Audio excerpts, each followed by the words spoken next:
Kabanata 1, Mga Pangarap at Paalam. Ang malamig na hangin mula sa aircon ng opisina ay tila ba nagielo sa balat ni Eliza. Alas 8 pa lang ng umaga sa Makati, ngunit pakiramdam niya ay pasanan niya ang buong bigat ng linggo. Humigop siya ng kanyang mumurahing 3 negatibo 1 na kape, pinagmamasdan ang pagmamadali ng mga kapwa-empleyado sa Alcantara Group of Companies, isang malaking korporasyon kung saan isa lamang siyang maliit na cog sa dambuhalang makina. Hay, buhay, bulong niya sa sarili, hanggang kailan kaya ganito? Pangarap ni Eliza ang guminhawa. Hindi naman sobrang yaman, sapat lang para hindi na niya kailangang magbilang ng bawat sentimo, para mapagamot ang nanay niya sa probinsya nang hindi nangungutang, at para maranasan man lang kumain sa restaurant na hindi fast food nang hindi naguguilty. Ito ang dahilan kung bakit, sa kaibuturan ng puso niya, lihim siyang umaasa na makakatagpo ng lalaking hindi lang siya mamahalin, kundi kaya rin siyang bigyan ng mas komportabling buhay. Isang pangarap na madalas niyang ikahiya, ngunit hindi niya maiwasang isipin lalo na kapag natatambakan ng bayarin. Naalala niya ang bili ng kanyang yumaong ina, anak, huwag kang titingin sa yaman o estado ng tao. Ang tunay na halaga ay nasa puso at pagkatao. Pinanghahawakan niya iyon, ngunit mahirap baliwalain ang realidad ng kahirapan. Ma'am Eliza, sandali po, isang pamilyar at magalang na boses ang pumutol sa kanyang pagmumuni-muni. Si Mang Ben, ang pinakamatagal at pinakamabait na janitor sa kanilang floor. May dala itong maliit na supot ng pandesal, paborito niyang agahan. Mang Ben, kayo po pala. Salamat po dito, nakangiting sabi ni Eliza, tinatanggap ang mainit pang tinapay. Mukhang malungkot po kayo ngayon? Bumuntong hininga si Mang Ben, baka sa mga mata nito ang pagod at lungkot. Magpapaalam na sana ako sayo, Ma'am Eliza. Aalis na ako sa kumpanya. Po? Bakit naman po biglaan? Malapit na po kayong mag-retire, di ba? Gulat na tanong ni Eliza. Kailangan, iha. Na mild stroke kasi ang asawa ko sa Laguna. Walang ibang mag-aalaga sa kanya kundi ako. Uuwi na ako para asikasuhin siya. Paliwanag ni Mang Ben, may namumuong luha sa gilid ng mata. May konti naman kaming naipon tapos nagbigay din ng tulong ang is. Malaking bagay na rin iyon. Plano ko sanang magtayo ng maliit na sari-sari store doon para may pagkakitaan kami kahit papaano. Naantig si Eliza. Alam niya ang hirap ng buhay ni Mang Ben, walang anak ang mga ito at sila lang ang magkararamay sa buhay. Agad siyang dumukot sa kanyang pitaka. Inabot niya ang ilang pirasong 1,000 piso. Naku, Ma'am Eliza, wag na. Sobra-sobra na yan. Alam kong hindi ka rin naman luho sa pera, tanggi ni Mang Ben. Tanggapin niyo na po, Mang Ben, tulong ko na po yan, kahit pamasahin niyo lang pauwi. Mamimiss ko po kayo dito. Kayo ang pinakapaborito kong mang dito, pilit ni Eliza, hinawakan ang kamay ng matanda. Ilang sandali itong natigilan bago dahan-dahang tinanggap ang pera. Maraming salamat, Eliza. Napakabuti mong bata. Ipagdarasal ko ang kaligtasan at kaligayahan mo. Wala po yun, Mang Ben, mag-iingat po kayo palagi. Balitaan niyo po ako, ha? Iha. Sige, aalis na ako at baka mahuli pa ako sa biyahe. Huling paalam ni Mang Ben bago tuluyang tumalikod. Naiwan si Eliza na may bahid ng lungkot. Isa na namang mabait na tao ang nawala sa paligid niya. Bumalik siya sa kanyang cubicle, mas bumigat ang pakiramdam. Maya-maya pa, dumating na ang dalawa niyang matalik na kaibigan at katrabaho, sina Bea at Chloe. Si Bea, ang prangka at medyo tsismosa, at si Chloe, ang mahinhin at mas romantiko. Uy girl, anyar. Ba't parang Biyernes Santo iyang mukha mo? Bungad ni Bea, dala ang kanyang tasa ng mamahaling kape. Nagpaalam na si Mang Ben uwi na ng probinsya, malungkot na sagot ni Eliza. Oh, sad naman. Mamimiss natin yun, sabi ni Chloe. Pero speaking of Alice, may chika ako, biglang bumaba ang boses ni Bea, lumapit sa kanila. Ano na naman yan, tanong ni Eliza. May bagong hari daw nakapalit si Mang Ben. At take note, nanlaki ang mga mata ni Bea, Adonis daw, girl. Nakita ni Sandra sa GC kanina, nag-interview. Macho, matangkad, parang galing sa billboard. Talaga ba? Napatuwid ng upo si Chloe. Sana sa floor natin ma-assign. Sana nga. Para may inspirasyon naman tayo dito bukod sa deadlines, segunda ni Bea. Sabi ni Sandra, hired na daw agad. Ayaw pa kawalan ng GC, type din yata nila. Napailing na lang si Eliza sa kalandian ng mga kaibigan. Hindi siya masyadong interesado sa mga ganong usapan. Para sa kanya, trabaho lang ang opisina, hindi hunting ground para sa love life. Lalo na't ang pangarap niya ay malayo sa isang janitor. Kabanata 2, ang disenyo ng tadhana. Sa isang marangyang opisina sa pinakamataas na palapag ng East Tower, kaharap ni Miguel Alcantara ang kanyang ama, si Don Rafael Alcantara, ang kasalukuyang at ang kanyang ina, si Doña Isabela. Si Miguel, o Miggy sa pamilya, ay ang nag-iisang tagapagmana ng kanilang malawak na imperyo ng negosyo. Kakauwi lang niya mula sa pag-aaral at pagtatrabaho sa ibang bansa, handa nang saluhin ang responsibilidad. Ngunit may kakaiba siyang plano. Are you absolutely serious about this, Miguel? Nag-aalalang tanong ni Don Rafael, hindi makapaniwala sa narinig na plano ng anak. Magpapanggap kang janitor? Sa sarili nating kumpanya? Yes, Dad. Gusto kong maranasan at malaman mismo ang nangyayari sa baba. Ang mga hinaing ng mga empleyado na hindi umaabot dito sa taas. Gusto kong makita kung sino ang tapat at sino ang hindi, paliwanag ni Miguel, matatag ang boses. Pero anak, delikado yan. Paano kung malaman nila kung sino ka? O kung mapahamak ka, sabat naman ni Doña Isabela, halata ang pag-aalala sa mukha. Pwede ka namang mag-conduct ng surveys or anonymous interviews. Hindi magiging kasing epektibo yun, mamasasalan na ang sasabihin nila kapag alam nilang ang kausap nila ay isang Alcantara. Gusto ko ng unfiltered truth, git ni Miguel. Besides, Dad taught me how to handle myself. It's just cleaning floors, how hard can it be? May halong yabang na sabi niya, kahit alam niyang hindi iyon ganoon kasimple. Napabuntong hininga si Don Rafael. Kilala niya ang determinasyon ng anak. All right. But promise me you'll be careful. And you'll have a direct line to security and to me anytime. Walang makakaalam ng tunay mong pagkatao maliban sa atin, sa head ng EFE na si Enref Reyes, at sa head ng security. Promise, Dad. Mom, trust me on this. This will make me a better leader for this, sabi ni Miguel, niyakap ang ina. Kinabukasan, isang bagong mukha ang pumasok sa employees entrance ng EFE. Nakasuot ng simpleng pantalon, t-shirt, at baseball cap na bahagyang nagtatago sa kanyang mukha. Nagpakilala siya sa UC bilang si Marco Reyes, ang bagong utility personnel. Si Enref Reyes, nakasabwat sa plano, ang nag-orient sa kanya, bagamat kinakabahan ito para sa batang Alcantara. Okay, Marco, ito ang magiging schedule mo at ang mga area na lilinisin mo. Floor 15 and 16 na ang naka-assign sa'yo. Nandoon ang marketing and sales departments, sabi ni Enref Reyes, pilit na pinapakalma ang sarili. Ipapakilala kita kay Rico, isa sa mga senior janitors natin. Siya ang magtuturo sa'yo ng mga pasikot-sikot. Dinala siya ni Enref Reyes sa utility quarters at ipinakilala kay Rico, isang lalaking nasa mid-negatibo 30 na mukhang palakaibigan. Rico, si Marco, bagong kasama ninyo. I-guide mo siya, ha? Bilin ni Enref Reyes bago umalis. Walang problema, ma'am, sagot ni Rico. Hinarap niya si Marco. Tara, pre. Tuturuan kita. Unang-una, dito sa tin, sipag at tiyaga lang. At konting pakikisama. Sinimulan ni Rico ang pagtuturo kay Marco, tamang pag-mop, pag-vacuum, pag-dispose ng basura, paglilinis ng key at pantry. Habang naglilinis sila sa ika-15 palapag, hindi na iwasan ni Rico na magbigay ng mga insider tips. Dito sa floor na to, maraming feelinggero at feelinggera, bulong ni Rico habang nagmamop sila malapit sa mga cubicle. Mag-ingat ka sa mga yan. Mahilig magsumbong sa taas kahit maliit na bagay lang. Kumunot ang noo ni Marco, Miguel. Ito mismo ang gusto niyang malaman. Bakit naman sila ganoon? Gusto umangat, pre. Gusto mapansin ng mga boss. Kaya naninira ng iba.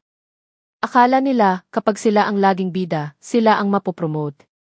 May mga natanggal na dito dahil sa mga ganyang sumbungan lang. Kaya ikaw, sumunod ka lang sa rules, gawin mo trabaho mo, at iwasan mo na lang makisawsaw sa gulo. Makisama ka, pero huwag kang magpapalamang. Tumango si Marco, tinatandaan ang bawat salita ni Rico. Mukhang mas malalim pa ang problema ng kumpanya kaysa sa inaakala niya.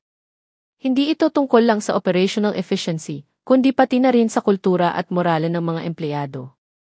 Habang nagpapatuloy siya sa paglilinis, pinakikinggan niya ang mga usapan sa paligid, pinagmamasdan ang kilos ng bawat isa. Tama si Rico, may mga empleyadong tila nag-uunahan sa pagsipsip sa mga supervisor, habang ang iba naman ay tahimik lang na gumagawa ng kanilang trabaho. Kabanata 3, Unang Sulyap, Di Inaasahang Paghanga. Ilang araw na ang lumipas simula nang magsimula si Marco bilang janitor. Nasanay na siya sa routine, maagang paggising, paglilinis ng mga opisina bago dumating ang karamihan, paglilinis ng pantry pagkatapos ng lunch break, at huling pasada bago umuwi. Nakakapagod, pero mas nakakapagod ang makita at marinig ang mga hindi kaaya-ayang ugali ng ilang katrabaho. Isang hapon, habang nagpupunas siya ng mga salamin malapit sa cubicle area ng marketing department sa 15 GA floor, narinig niya ang malakas na boses ng isang manager, si Reyes, hindi ka mag-anak ni Marco Miguel. Ano ba naman tong report mo, Carla? Pang-ilang beses ko nang sinabi sa'yo na i-double check mo ang figures bago mo i-print. Palpak na naman, sigaw ni Reyes sa isang batang babae na halatang nanginginig sa takot. Pasensya na po, sir. Akala ko po na save ko yung updated version, naiiyak na sabi ni Carla. Akalain mo. Puro ka akala. Sayang ang pinapasweldo sa'yo ng kumpanya. Ulitin mo to. Nauna. Patuloy na paninigaw ng manager, hindi alintana ang mga nakakarinig sa paligid. Naramdaman ni Marco ang pag-init ng kanyang ulo. Gusto niyang sumingit, ipagtanggol si Carla, at pagsabihan ang manager na mali ang ginagawa nitong pamamahiya. Ngunit pinigilan niya ang sarili. Kailangan niyang manatiling si Marco, ang hamak na janitor. Sakto namang may lumapit na isa pang empleyada kay Reyes. Ito si Eliza. Kalmado itong umiti sa manager. Sir Reyes, excuse me po. Pinapatawag po kayo ni Ma'am Garcia sa meeting room daw po, urgent lang, magalang na sabi ni Eliza. Agad na nag-iba ang timpla ni Reyes. Tila nakalimutan ang pinapagalitan kanina. Ah, si Eliza pala. CJ. Susunod ako. Habang nagsasalita si Reyes, hindi nakaligtas sa paningin ni Marco ang pagsenyas ni Eliza kay Carla na bumalik na ito sa pwesto nito. Isang simpleng kilos, pero puno ng pakikiramay at pagtulong. Nang makaalis na si Reyes, nilapitan ni Eliza si Carla at tinapik ito sa balikat, may ibinulong na mga salitang pampalakas loob. Nakita ni Marco ang pasasalamat sa mga mata ni Carla. Napatitig si Marco kay Eliza. Ang simpleng ganda nito, ang kalmadong disposisyon, at higit sa lahat, ang kabutihan ng puso nito sa gitna ng tensyonadong sitwasyon. Sa unang pagkakataon simula nang magpanggap siya, naramdaman niyang may ibang dahilan na siya para manatili sa posisyong iyon, at ang dahilang iyon ay si Eliza. Samantala, sa kabilang banda, hindi alam ni Eliza na pinagmamasdan siya. Pagkatapos ng insidente, bumalik siya sa kanyang mesa, iniisip pa rin ang ginawa ni Reyes. Kawawa naman si Carla, naisip niya. Maya-maya, lumapit sina Bea at Chlo. Girl, nakita mo iyon? Grabe si Sir Reyes makasigaw, no, sabi ni Chlo. True. Good thing nandun ka, Eliza, kundi baka naiyak na ng tuluyan yung bata, dagdag ni Bea. Anyway, nakita mo na ba si Papa Marco? Ang hot niya talaga pag nagmamop. Yung muscles. Hay nako, kayo talaga, napailing si Eliza. Hindi ko pa siya masyadong napapansin. Ano ka ba? Buksan mo mga mata mo, girl. Sayang ang view, kancho ni Bea. Gwapo, mukhang mabait naman. Ano pa bang hahanapin mo? Mayaman, mabilis na sagot ni Eliza, kalahating biro, kalahating totoo. Ayan ka na naman sa pangarap mong yan, sita ni Bea. Babaan mo standards mo, te. Mahirap makahanap ng i-apat sa totoong buhay. Malay nyo naman, sabi ni Eliza, pilit nang umingiti. Pero sa loob-loob niya, hindi niya maiwasang isipin ang kabaitan na nakita niya kay Marco kanina, kahit pa isa lang itong janitor. May kung anong kakaiba sa presensya nito. Kabanata 4, Mga Bulaklak at Katanungan. Kinabukasan, pagdating ni Eliza sa kanyang cubicle, may isang bagay na hindi inaasahan ang sumalubong sa kanya, isang tangkay ng pulang rosas at isang maliit na bar ng lokal na tsokolate. Walang card, walang kahit anong palatandaan kung kanino galing. Uy, ano yan? Usisa agad ni Bea na kararating lang din, may secret admirer ka na, girl. Secret admirer? Ang corny naman. Baka napagtripan lang ako, sabi ni Eliza, kahit na may kaunting kiliti siyang naramdaman. Hindi yan trip. Ang sweet kaya, kinikilig na sabi ni Chlo na sumulpot na rin. Sino kaya yan? Baka taga-ibang department? Ewan. Itatago ko na nga lang to, sabi ni Eliza, inilagay ang rosas sa isang baso na may tubig at ang tsokolate sa kanyang drawer. Ayaw niyang masyadong isipin. Ngunit sa mga sumunod na araw, hindi na nasundan ang rosas at tsokolate. Akala ni Eliza ay tapos na ang kung anumang trip iyon. Hanggang isang Biyernes ng hapon, pagkatapos na nakakapagod na linggo, habang nag-aayos siya ng gamit para umuwi, may lumapit sa kanya. Si Marco. May dala itong isang maliit na paper bag na hihiya itong inabot sa kanya. Para sa'yo, Ma'am Eliza, mahinang sabi nito, hindi makatingin ang diretsyo. Nagulat si Eliza. Binuksan niya ang paper bag at nakita ang paborito niyang hopia mula sa isang kilalang panaderya malapit sa opisina. Salamat, Marco. Pero para saan to? Napansin ko kasi nung isang araw na yan yung binibili mo nung nagkasabay tayo sa labas. Naalala ko lang, paliwanag ni Marco, namumula ang mga tainga. Saka, yung rosas at tsokolate nung nakaraan ako rin ang nagbigay noon. Natigilan si Eliza. Sina Bea at Chlo naman na nasa malapit ay napahinto rin sa kanilang ginagawa, nanlalaki ang mga mata. Ikaw yung secret admirer, hindi makapaniwalang tanong ni Bea. Hindi naman po sa secret, mabilis na sagot ni Marco. Wala lang akong lakas ng loob na magpakilala agad. Pasensya na. Humarap siya muli kay Eliza. Gusto sana kitang ligawan, Eliza. Kung papayagan mo. Pakiramdam ni Eliza ay umakyat lahat ng dugo niya sa mukha. Janitor. Si Marco, ang gwapong janitor, ay nanliligaw sa kanya. Parang eksena sa isang pelikula. Hi, girl. Sagot, bulong ni Bea. Umiling si Eliza. Marco, salamat sa hopia at sa mga nauna mong binigay. Pero pasensya na, hindi ako nagpapaligaw ngayon. Mahirap man sabihin, kailangan niyang magpakatotoo sa sarili niyang pangarap. Nakita niya ang pagbagsak ng balikat ni Marco, ngunit mabilis itong ngumiti, isang malungkot na ngiti. Naiintindihan ko, Eliza. Pero hindi ako basta-basta susuko. Hayaan mo lang sana akong ipakita sa iyo na seryoso ako. Kahit bilang kaibigan lang muna. Kami na bahala kay Eliza, Marco. Mapapapayag din namin to, sabat ni Chlo, kinindatan si Marco. Marco. Push mo lang. Support kami, dagdag ni Bea. Hindi na nakapalag si Eliza nang hilahi na siya palayo ng dalawang kaibigan. Iniwan si Marco na nakatayo doon, hawak pa rin ang paper bag. Ano ka ba, Eliza? Ang choosy mo, sermon ni Bea pagdating nila sa elevator. Ang gwapo na ni Marco, mabait pa. Ano bang problema kung janitor siya? Hindi naman sa ganoon, depensa ni Eliza. Pero alam niyo naman ang gusto ko, di ba? Hi, Eliza. Masyado kang nakatingin sa pangarap, hindi mo nakikita ang nasa harapan mo na, malumanay na sabi ni Chlo. Subukan mo munang kilalanin si Marco. Malay mo, T. Hindi umimik si Eliza. Gulong-gulo ang isip niya. Tama ba ang ginawa niyang pagtanggi? O pinakawalan niya ang isang bagay na maaaring maging totoo at masaya, kahit hindi akma sa kanyang pangarap. Kabanata 5, Pagtanggap at ang saya ng simpleng bagay. Hindi tumigil si Marco sa pagpaparamdam kay Eliza. Hindi na siya nagbigay ng mga regalo, pero palagi siyang nandyan. Isang ngiti kapag nagkakasalubong sila sa hallway, isang alok na tulungan siyang magbuhat ng mga kahon, o simpleng pagbati ng iingat ka, bago umuwi. Hindi ito demanding, hindi ito pilit. Isang tahimik ngunit persistent na presensya.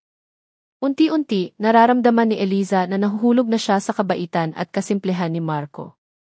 Ang pangarap niyang mayaman ay tila ba nabubura ng mga ngiti at maalagang kilos ng binata. Isang gabi, malakas ang ulan pag-uwi nila. Nakalimutan ni Eliza ang payong niya. Habang nag-aabang siya ng masasakyan sa labas ng building, basang-basa na siya. Biglang may nagpayong sa kanya mula sa likuran. Si Marco. Marco. Nababasa ka, sabi ni Eliza. Okay lang. Ikaw ang hindi dapat mabasa. Baka magkasakit ka, sabi ni Marco, inalalayan siya palapit sa waiting shed. Hatid na kita. Ha? Paano? Mag-commute tayo. Ayos lang ba sa'yo? Naman. Araw-araw ko yung ginagawa, natatawang sabi ni Eliza. Baka lang kasi alam mo na, alanganing sabi ni Marco. Hindi ako ganoon kababaw, Marco. Tara na, yaya ni Eliza. Naglakad sila sa gitna ng ambon papunta sa sakayan ng jeep. Nag-share sila sa iisang payong. Sa loob ng masikip at maingay na jeep, nagkwentuhan sila tungkol sa mga simpleng bagay, paboritong pagkain, nakakatawang karanasan sa trabaho, mga pangarap sa buhay. Iniwasan ni Eliza ang tungkol sa yaman. Naramdaman ni Eliza ang gaan ng loob kapag kausap si Marco. Walang pretensyon, walang kailangang patunayan. Nang makarating sila malapit sa apartment ni Eliza, tumila na ang ulan. Salamat sa paghatid, Marco, sabi ni Eliza. Walang anuman. Gusto mo bang kumain muna tayo? May malapit na turo-turo dyan na masarap daw, alok ni Marco. Nanlaki ang mata ni Eliza. Turo-turo. Paborito ko yan. Pero hindi ka ba nandidiri doon? Hindi ah. Masarap kaya ang street food, nakangiting sabi ni Marco. At doon, sa ilalim ng kumukuti-kutap na ilaw ng isang turo-turo stall, kumain sila ng isaw, kwek-kwek, at fishball. Nagtawanan sila, nag-asaran. Sa mga sandaling iyon, nakalimutan ni Eliza ang kanyang mga pangarap tungkol sa mga magagarang restaurant. Ang simpleng kaligayahan na kasama si Marco ay sapat na. Pagkatapos ng gabing iyon, alam ni Eliza na may nagbago na sa kanya. Hinayaan niyang ligawan siya ni Marco. Hindi na niya itinago ang nararamdaman. Ang mga sumunod na linggo ay puno ng mga simpleng dates, lakad sa park, nood ng libreng concert, pagkain sa karinderya, at mas maraming kwentuhan. Nalaman niya na ulila na pala si Marco at lumaki sa isang ampunan bago nagsikap mag-isa. Mas lalo siyang humanga sa determinasyon nito. Girl, in love ka na talaga, no, puna ni Bea isang araw sa pantry. Iba na iyang ngiti mo eh. Aminin mo na kasi, segunda ni Chlo. Umiti lang si Eliza. Mahal na niya si Marco. Ang dating pangarap na yaman ay napalitan na ng pangarap na makasama ang lalaking nagpapasaya sa kanya, anuman ang estado nito sa buhay. Kabanata 6, Mahal Kita. 2 buwan na ang lumipas simula ng opisyal na manligaw si Marco kay Eliza. Pakiramdam ni Eliza ay sapat na ang panahon para makilala niya ang pagkatao nito, mabait, masipag, magalang at higit sa lahat, tapat. Alam niyang ito na ang tamang panahon. Isang Sabado ng hapon, nagkaayaan silang mamasyal sa Luneta. Habang nakaupo sila sa damuhan at pinagmamasdan ang paglubog ng araw, huminga ng malalim si Eliza.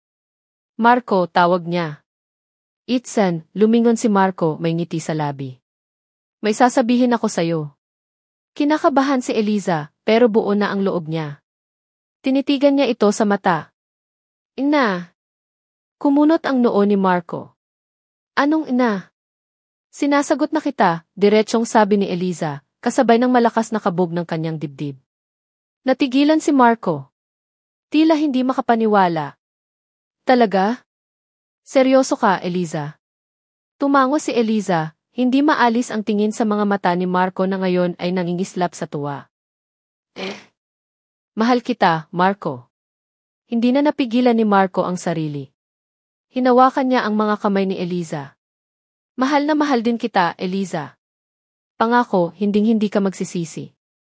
Aalagaan kita. Papatunayan ko sa'yo araw-araw kung gaano kita kamahal.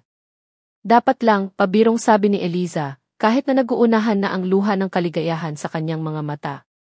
Pero tandaan mo to, Marco Reyes. Ayoko nang niloloko ako. Seryosohan to. Seryosong seryoso, Eliza. Ikaw lang. Pangako yan, sagot ni Marco, hinapit si Eliza para sa isang mahigpit na yakap. Ang mga sumunod na buwan ay tila lumipad. Naging masaya at puno ng pagmamahal ang relasyon nina Eliza at Marco. Ipinakilala na siya ni Marco sa ilang kasamahan sa trabaho, na kinilig din para sa kanila, habang si Eliza naman ay proud na ibinabahagi ang kanilang mga simpleng date kina Bea at Chloe. Naging mas malapit sila sa isa't isa.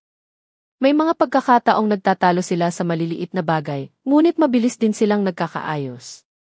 Isang gabi, pagkatapos ng isang date, hinatid ni Marco si Eliza sa apartment nito. "Pasok ka muna, yaya," ni Eliza. Ito ang unang pagkakataon na papapasukin niya si Marco sa loob.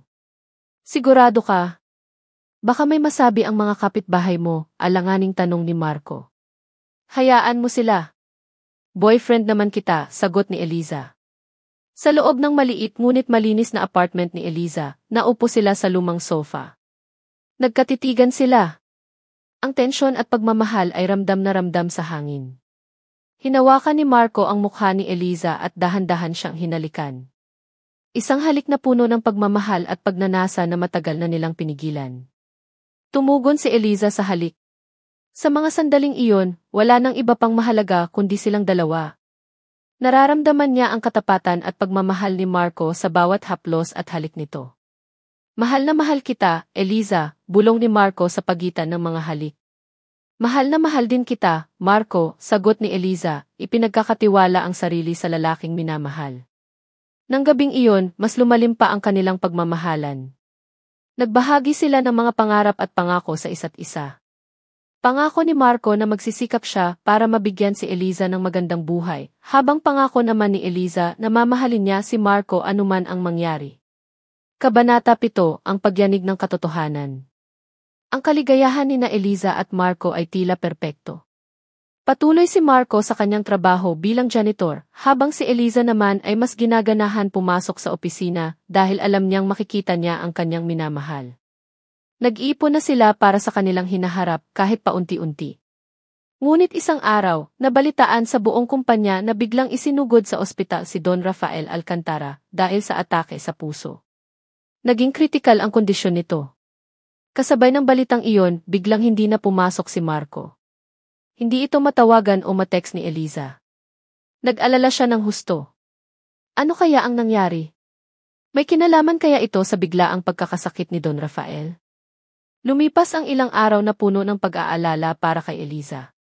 Sina Bea at Chloe ay sinusubukang pagaanin ang loob niya, ngunit hindi niya maiwasan ang mangamba.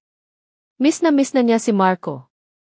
Makalipas ang isang linggo, bumuti na raw ang kalagayan ni Don Rafael. At isang Lunes ng umaga, nagkaroon ng biglaang all-employee meeting sa conference hall ng East. Kasama sina Bea at Chloe, pumunta si Eliza doon, umaasang makikita na niya si Marco. Nang magsimula ang meeting, umakyat sa entablado ang head ng EC na si A.F. Reyes, kasama ang isang pamilyar, ngunit ibang-iba na ang bihis na lalaki. Nakasuot ito ng mamahaling business suit, maayos ang buhok, at may aura ng kapangyarihan at kumpiyansa. Nanlaki ang mga mata ni Eliza. Hindi siya pwedeng magkamali. Si Marco. Pero bakit? Magandang umaga po sa lahat, panimula ni Eric Reyes. Nandito po tayo ngayon para sa isang mahalagang anunsyo. Dahil po sa kasalukuyang kalagayan ni Don Rafael Alcantara, siya po ay magpapahinga muna sa kanyang tungkulin bilang si. At bilang paghahanda na rin sa hinaharap, ipinagmamalaki po naming ipakilala sa inyo ang itinalagang acting CEO at ang susunod na mamumuno sa Alcantara Group of Companies. Sige, Miguel Alcantara Le. Kasabay ng palakpakan ng mga tao, na karamihan ay nagulat din, humakbang si Miguel, ang lalaking kilala ni Eliza bilang si Marco, patungo sa mikropono. Pakiramdam ni Eliza ay bumagsak ang kanyang mundo. Ang lalaking minahal niya bilang si Marco, ang simpleng janitor, ay si Miguel Alcantara pala, ang tagapagmana, ang pinakamayamang boss nila. Nagsinungaling ito sa kanya. Ang buong relasyon nila ay nagsimula sa isang kasinungalingan. Parang piniga ang puso niya. Hindi niya alam kung ano ang mararamdaman, galit, sakit, pagkalito, hiya. Nagsalita si Miguel, ipinapaliwanag ang kanyang pananaw para sa kumpanya. Ngunit wala nang maintindihan si Eliza. Ang tanging nakikita niya ay ang lalaking niloko siya. Pagkatapos ng meeting, mabilis siyang tumayo para umalis, ngunit hinarang siya ni Miguel. Eliza, sandali. Mag-usap tayo, pakiusap ni Miguel, baka sa mukha ang pag-aalala. Tiningnan siya ni Eliza, walang emosyon. Ye Alcantara, malamig niyang sabi. May kailangan po ba kayo sa isang hamak na empleyado niyo? Nasaktan si Miguel sa tono ni Eliza. Eliza, please. Let me explain. Explain what? Na hindi Marco Reyes ang pangalan mo. Na hindi ka janitor. Na isa kang Alcantara. Naniloko mo ako, sunod-sunod na tanong ni Eliza, nanginginig ang boses sa pinipigilang emosyon. Hindi ko intensyong lokohin ka, Eliza. Ginawa ko iyon para sa kumpanya, para malaman ko ang totoo. Pero ang nararamdaman ko para sa iyo totoo iyon. Mahal kita, sabi ni Miguel, hinawakan ang braso ni Eliza.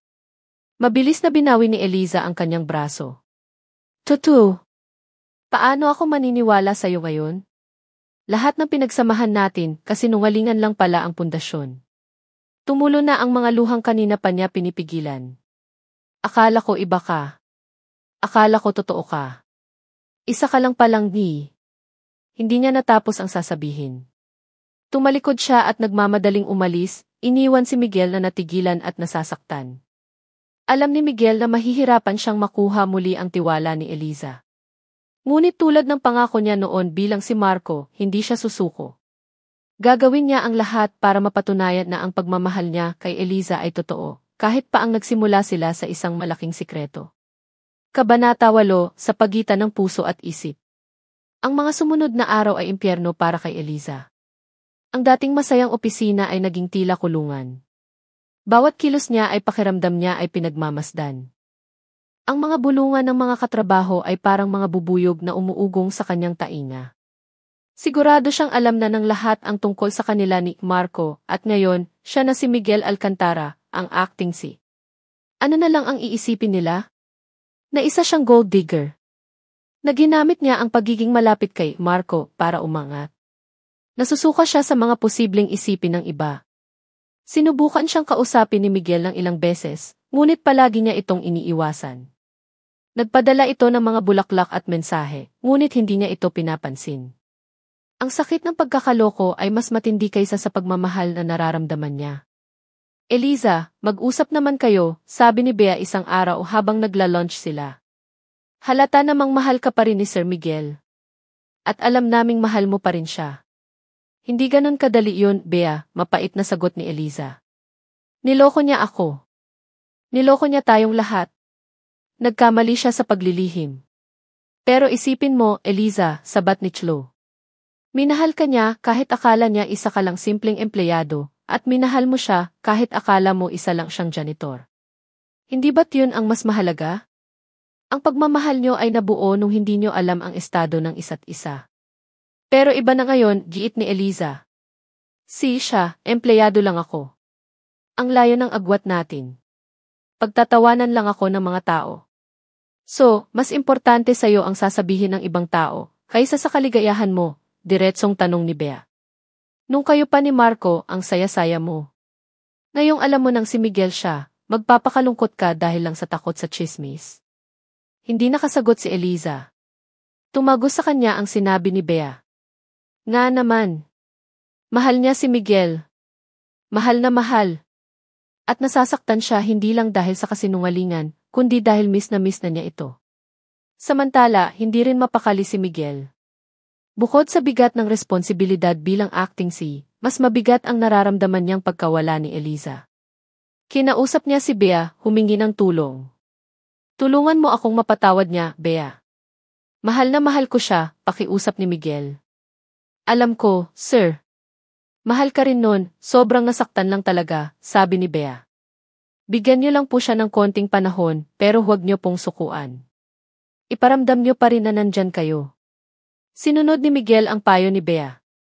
Patuloy siyang nagpakita ng pag-aalala kay Eliza sa mga paraang hindi ito mapipilitan. Isang note sa mesa nito na may kasamang paborito niyang kape, isang email na nangangamusta, isang sulyap na puno ng pangulila kapag nagkakasalubong sila. Isang gabi, hindi na natiis ni Miguel. Inabangan niya si Eliza sa labas ng opisina. Eliza, please. 5 minuto lang, pakiusap niya. Huminto si Eliza, ngunit hindi ito tumingin sa kanya. Ano pa bang dapat nating pag-usapan, Sir Miguel? Yung tungkol sa tin. Alam kong nagkamali ako. Sobra. Pero pinagsisisihan ko yun. Handa akong gawin lahat para mapatawad mo lang ako at bumalik ka sa akin, desperadong sabi ni Miguel. Hindi ko kayang mawala ka. Naramdaman ni Eliza ang pamilyar na kirot sa kanyang dibdib. Ang pagmamakaawa sa boses ni Miguel ay tila punyal na tumutusok sa puso niya. Mahal niya ito. Gusto niyang maniwala ulit. Pero paano?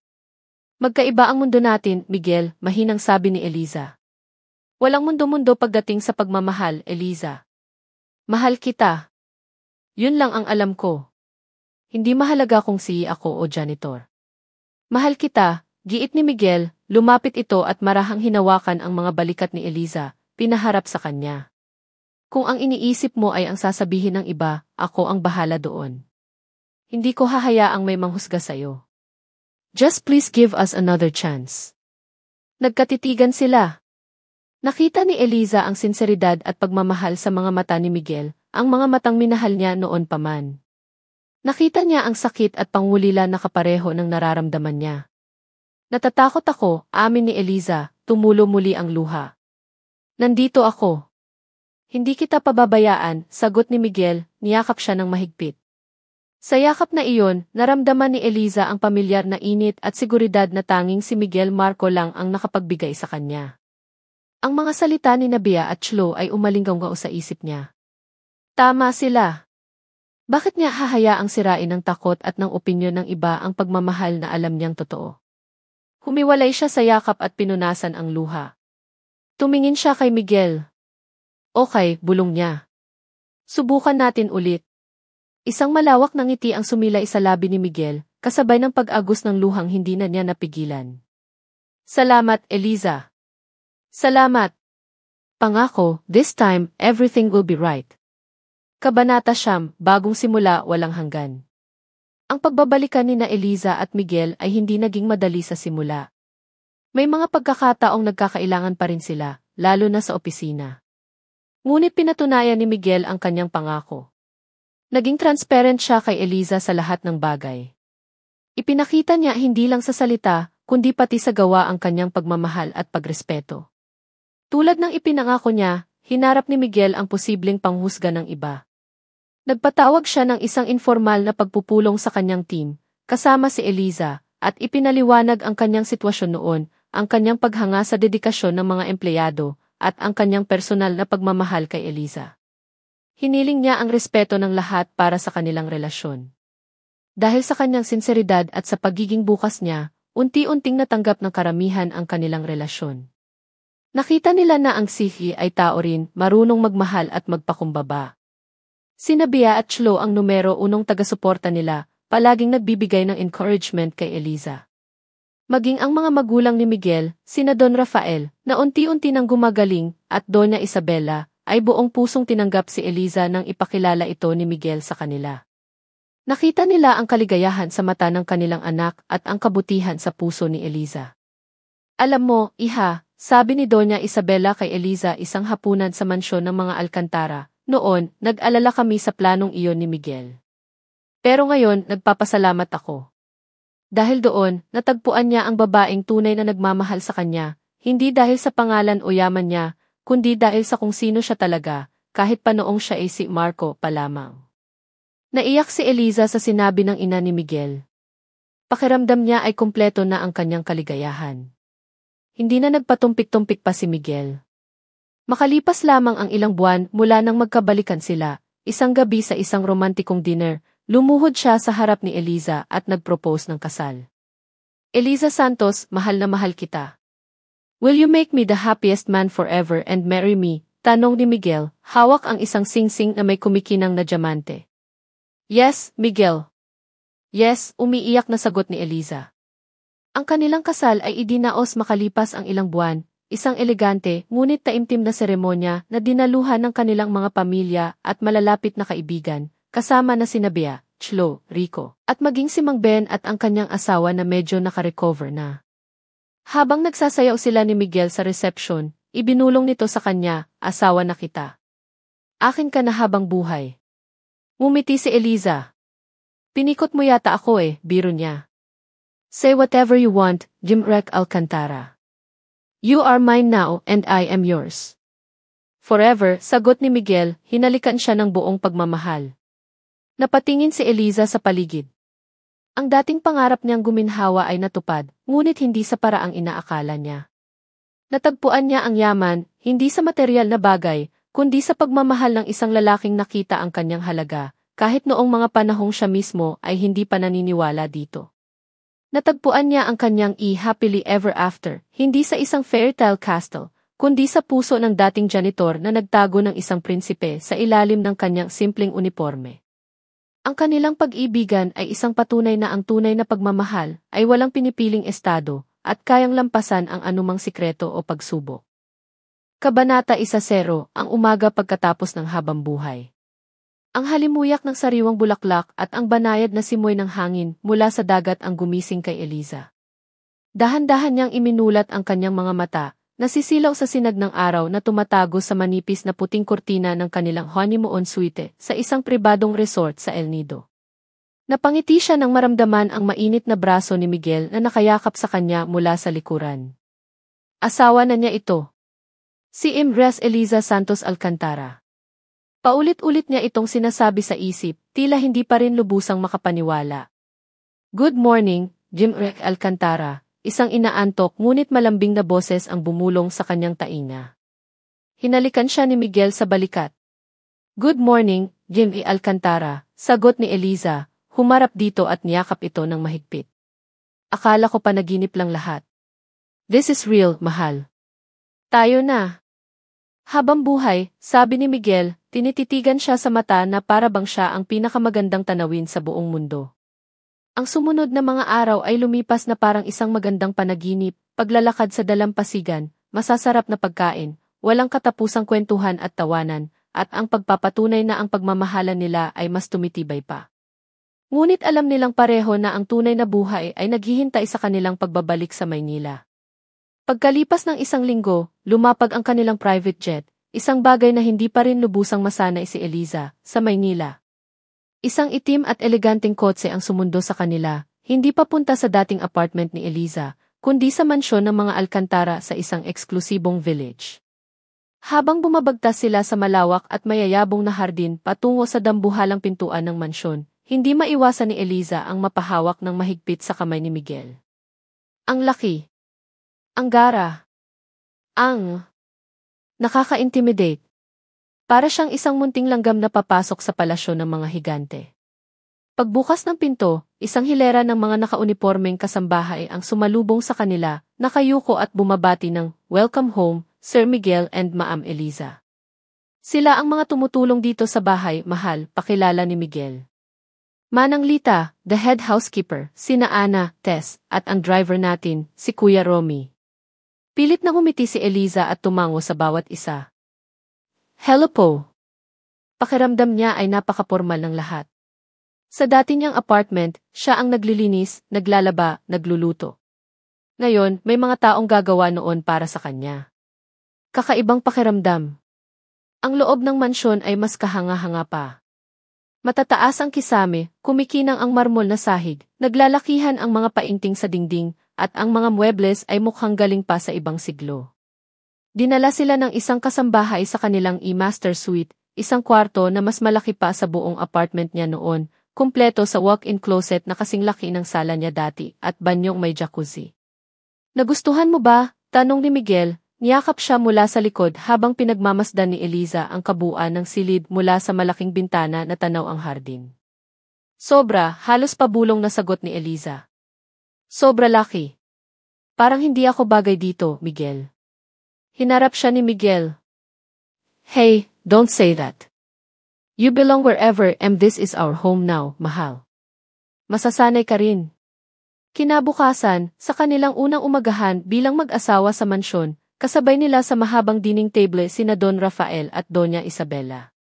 Nakauwi na si Don Rafael mula sa ospital ilang linggo na ang nakakaraan at patuloy na nagpapagaling, ngunit bakas pa rin dito ang otoridad. Good morning, Hijo, Eliza, bati ni Don Rafael, nakangiti ngunit may pagsusuri sa mga mata. How was El Nido? It was wonderful, Dad. Just what we needed, sagot ni Miguel. Mabuti naman kung ganon, sabi ni Doña Isabela, elegante sa kanyang silk robe. Tumingin ito kay Eliza. Iha, I hope you feel welcome here. Manang Lita will assist you with anything you need. And perhaps later, we can discuss your schedule. Schedule po, naguguluhang tanong ni Eliza.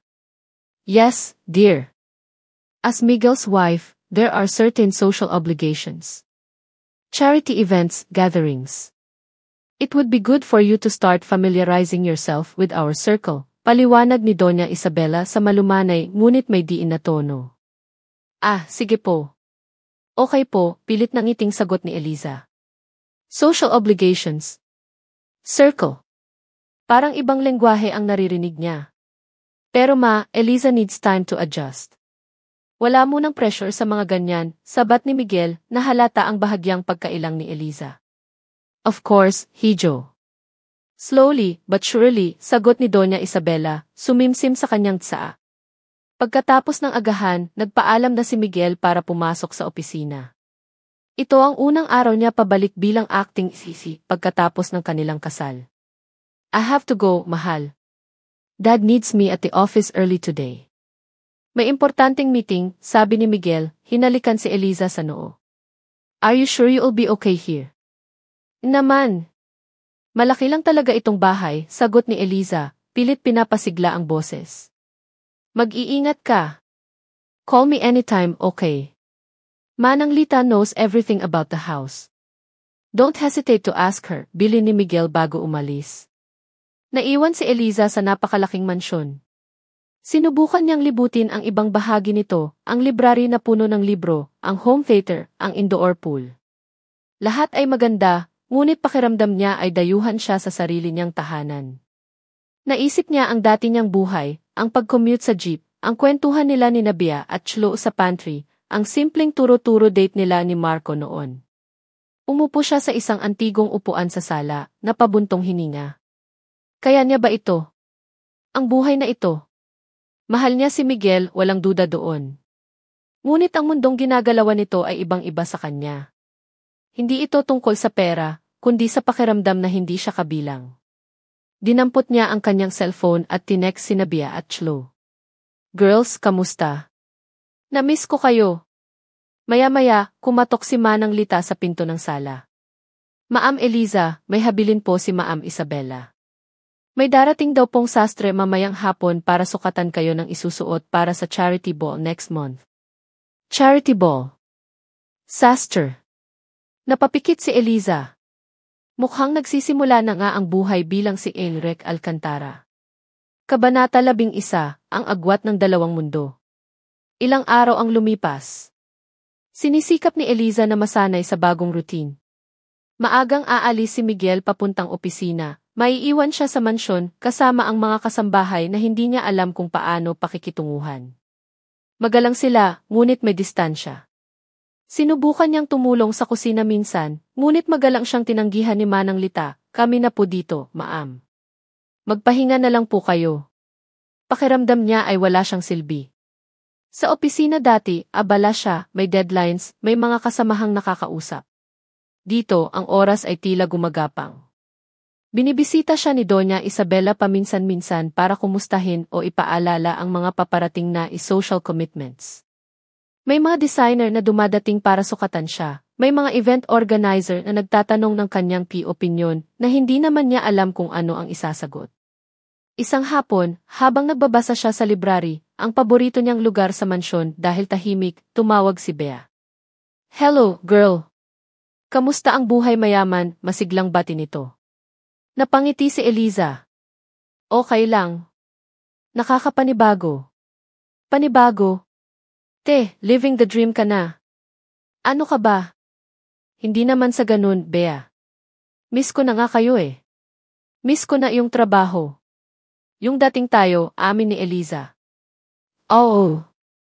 Gusto mo dalawin ka namin ni Chlo dyan? Pwede ba? Naman. Set tayo this weekend. Text ko si Chlo.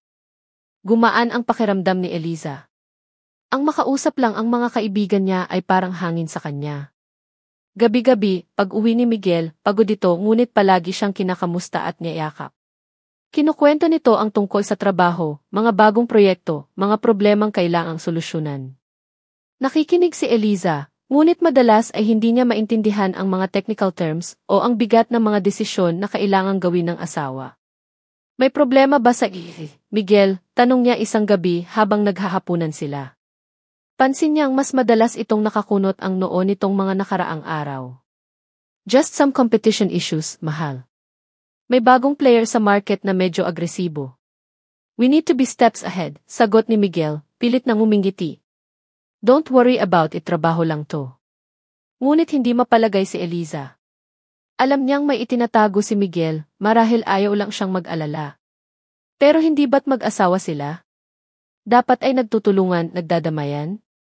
Pakiramdam niya ay may pader na naman sa pagitan nila, hindi na dahil sa estado, kundi dahil sa mundo ng negosyo na hindi niya bahagi. Isang gabi, late na umuwi si Miguel. Halatang pagod at iritable. Kamusta ang araw mo? Tanong ni Eliza nang pumasok ito sa kanilang silid.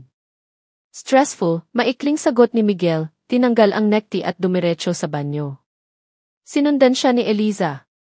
Gusto mong pag-usapan? Wala to, Eliza. Pagod lang ako, sabi ni Miguel, umiiwas ng tingin. Miguel, alam kong may problema. Sabihin mo naman sa akin. Baka makatulong ako, pakiusap ni Eliza. Humarap si Miguel, bakas ang frustrasyon sa mukha. Paano ka makakatulong, Eliza?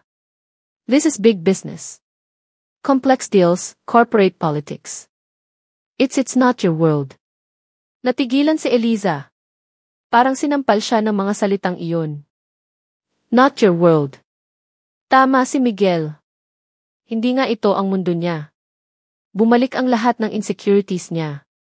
Sorry, sabi ni Eliza, tumalikod at lumabas ng banyo, pinipigilan ang luhang gustong kumawala. Umupo siya sa kama, yakap ang mga tuhod. Ang agwat sa pagitan nila ay hindi lang pala tungkol sa pera o pinanggalingan. Tungkol din ito sa mga bagay na kaya nilang pag-usapan at pagtulungan. Paano sila magiging tunay na magpartner kung ganito? Nang lumabas si Miguel mula sa banyo at nakita si Eliza na tahimik na umiiyak, agad siyang nakonsensya. Mahal, I'm sorry. I didn't mean it that way, sabi ni Miguel, umupo sa tabi niya at niyakap siya. Pagod lang talaga ako at nadala ng stress. Please, forgive me. Ayoko lang na madamay ka pa sa gulo sa opisina. Pero asawa mo ako, Miguel. Gusto kong malaman, gusto kong makatulong, kahit sa pakikinig lang, sabi ni Eliza sa garalgal na boses. Alam ko. I'm sorry. Babawi ako, sabi ni Miguel, hinalikan ang buhok ni Eliza. We're a team, remember? Tumango si Eliza. Ngunit may bahid pa rin ang lungkot sa kanyang puso. Kailangan nilang mag-usap. Kailangan nilang hanapin ang balanse sa pagitan ng dalawang magkaibang mundo nila, kung hindi, ang agwat na ito ang maaaring sumira sa kanila. Kabanata 12, mga bisita mula sa nakaraan. Dumating ang Sabado na pinakahihintay ni Eliza. Maaga siyang nag-ayos, pinaghanda ang mga meryendang paborito ni Bea at Chlo, mga pagkaing nami-miss niya rin na ipinabili niya kay Manang Lita. Gusto niyang maging komportable ang mga kaibigan sa pagbisita nila sa mansyon. Nang tumunog ang doorbell, halos patakbo siyang lumabas para salubungin ang mga ito. Pagbukas niya ng pinto, nandoon si Bea at Chlo, parehong nakanganga habang pinagmamasdan ang laki at gara ng harapan ng mansyon. Girl! Totoo ba to? Dito ka na talaga nakatira, bulalas ni Bea, niyakap si Eliza ng mahigpit. Grabe, Eliza! Parang palasyo, manghang sabi ni Chlo, yumakap din. Kayo talaga. Tara, pasok kayo, natatawang sabi ni Eliza, hinila ang dalawa papasok. Habang nililibot nila ang unang palapag ng mansyon, hindi mapigilan ni Bea at Chlo ang humanga sa bawat sulok. Si Bea ay panay ang picture, habang si Chlo naman ay tahimik lang na pinagmamasdan ang lahat. In fairness, girl, ang yaman talaga ni Papa Miguel mo, komento ni Bea nang makarating sila sa malawak na sala. Hay naku, Bea, saway ni Eliza. Umupo muna kayo. Nagpahanda ako ng merienda. Habang kumakain sila ng pichi-pichi, pansit palabok, at inuming palamig, nagkwentuhan sila tungkol sa mga nangyari sa opisina. Nalaman ni Eliza na may bagong boss na naman si Carla na mas mabait daw, at si Reyes ay nalipat sa ibang branch. Si Chlo naman ay may bagong manliligaw na taga-accounting. Ikaw, girl. Kamusta ka na talaga dito? Seryosong tanong ni Chloe. Nagbuntong hininga si Eliza. Okay naman pero naninibago pa rin ako. Sobrang laki ng bahay ang tahimik. Tapos yung mga social events. Medyo nakaka-pressure. Ano ka ba, kayang-kaya mo yan, sabi ni Bea. Think of it as leveling up. Imagine, dadalo ka sa mga party na puro mayayaman at sikat. Baka makita mo pa mga artista. Hindi naman yun ang point, Bea, sabi ni Eliza. Pakiramdam ko kasi hindi ako belong. Tapos si Miguel, sobrang busy sa trabaho. Minsan, pakiramdam ko ang layo pa rin namin sa isa't isa, kahit magkasama kami sa iisang bahay. Inamin niya ang nangyari ilang gabi na ang nakaraan, yung nasabi ni Miguel na not your world. Hay, lalaki talaga, sabi ni Bea, umirap. Pero girl, natural lang yan sa mag-asawa, lalo na sa simula. Communication is key. Kailangan nyo iyang pag-usapan. Tama si Bea, sang-ayon ni Chloe. At Eliza, wag mong isipin na hindi ka belong. Pinakasalan ka ni Miguel dahil mahal ka niya, hindi dahil sa kung anong meron ka o wala. Ikaw ang pinili niya. Tandaan mo yan palagi. Gumaan ang loob ni Eliza sa mga sinabi ng mga kaibigan. Tama sila. Kailangan niyang maging mas matatag at huwag magpatalo sa insecurities. Kailangan din nilang mag-usap ni Miguel ng masinsinan. Sakto namang dumating si Miguel mula sa isang maikling meeting. Nagulat ito nang makita sina Bea at Chloe, ngunit agad ding ngumiti. Bea, Chloe. Nandito pala kayo. Welcome, bati ni Miguel, kinamayan ang dalawa. Hi, Sir Miguel. Binibisita lang namin itong reyna namin, pabirong sabi ni Bea. Good. I'm glad Eliza has you both here, sabi ni Miguel, tumabi kay Eliza at inakbayan ito. Nag-lunch na ba kayo? Hindi pa, sir. Pero okay lang, busog pa kami sa merienda, sagot ni Chloe. Nonsense. Dito na kayo mag-lunch. I'll ask Manang Lita to prepare something special, sabi ni Miguel. Noong tanghali ang iyon, masayang nagsalo-salo ang apat. Nakita ni Bea at Chloe kung gaano kaalaga at kasweet si Miguel kay Eliza. Pinagsisilbihan, sinusubuan paminsan-minsan at palaging tinitingnan na may pagmamahal. Confirmed. Mahal na mahal ka talaga ni Sir Miguel, girl, bulong ni Bea kay Eliza habang naghugas sila ng kamay sa powder room. Huwag mo nang pakawalan yan. Nang pauwi na sina Bea at Chloe, hinatid sila ni Eliza hanggang sa gate. Salamat sa pagdalaw, girls ha. Nabuhayan ako ng loob, sabi ni Eliza. Anytime, friend. Basta ikaw. Update mo kami lagi ha, sabi ni Chloe. At huwag kalimutang kausapin si Fafa Miguel, pahabol ni Bea. Napangiti si Eliza at tumango. Pagpasok niya pabalik sa mansyon, sinalubong siya ni Miguel. Did you have a good time with your friends? Tanong nito. Sobra. Namiss ko sila, sagot ni Eliza. Salamat sa pagiging welcoming mo sa kanila. Of course. Friends mo, friends ko na rin, sabi ni Miguel. Huminga ito ng malalim. Mahal, about what is said the other night. Yung not your world. I am really, really sorry. Naisip ko yun. Mali ako. Our world is whatever we make it together. Gusto kong maging bahagi ka ng lahat ng aspeto ng buhay ko, pati na iyong stress sa trabaho. Tuturuan kitang intindihin yon kung gusto mo. Naantig si Eliza sa sinseridad ni Miguel. Lumapit siya dito at niyakap ito. Gusto ko, Miguel. Gusto kong maintindihan. Gusto kong maging partner mo sa lahat ng bagay. Then we'll make it work. Together, sabi ni Miguel, hinalikan siya. Sa mga sandaling iyon, naramdaman ni Eliza na nagsisimula na silang tunay na maging isa. Ang pagbisita ng kanyang mga kaibigan mula sa kanyang nakaraan ay nagbigay sa kanya ng lakas na harapin ang kanyang kasalukuyan at buuin ang kanilang hinaharap kasama si Miguel. Kabanata 13, Mga Anino sa Paraiso. Naging mas magaan ang mga sumunod na linggo para kay Eliza. Sinimulan ni Miguel na ikwento sa kanya ang mga nangyayari sa GIF, hindi man lahat ng detalye, ngunit sapat para maramdaman ni Eliza na bahagi siya. Ipinakilala siya ni Miguel sa ilang business associates sa mga casual dinner, at sinorpresa siya ni Miguel ng pag-enroll sa kanya sa isang short course tungkol sa basic business management, isang bagay na matagal na palang gustong matutunan ni Eliza. Para hindi mo na masabing not your world, nakangiting sabi ni Miguel nang ibigay nito ang enrollment confirmation. Natuwa si Eliza sa gesture na iyon. Hindi lang dahil sa kurso, kundi dahil pinapakinggan siya ni Miguel at sinusuportahan ang kanyang pagnanais na matuto at lumago. Dumalo na rin siya sa kanyang unang malaking charity ball kasama si Miguel. Sa tulong ni Doña Isabela at ng isang stylist, nagmukha siyang tunay na prinsesa sa suot niyang eleganteng gown. Sa una ay kinakabahan siya, lalo na nang makihalubilo sa mga mayayamang bisita na tila sinusuri siya mula ulo hanggang paa. Ngunit hindi siya iniwan ni Miguel. Palagi itong nasa tabi niya, ipinapakilala siya ng may pagmamalaki, at ipinaparamdam sa kanya na siya ang pinakamagandang babae sa buong silid. May ilang mga matapobreng tingin at bulungan siyang narinig, siya ba yung dating empleyado lang, o iswerteng nakabingwit ng Alcantara? Nasaktan siya, ngunit naalala niya ang sinabi ni Chlo, siya ang pinili ni Miguel. Itinuon niya ang kanyang atensyon kay Miguel at sa mga taong mabuti ang pakikitungo sa kanya, kasama na ang ilang bagong kakilala na tunay na palakaibigan. You handled yourself beautifully tonight, mahal, puri ni Miguel pag-uwi nila. Salamat sa'yo. Hindi mo ako iniwan, sagot ni Eliza. Habang unti-unti siyang nag-a-adjust, may mga bagong hamon naman na lumitaw.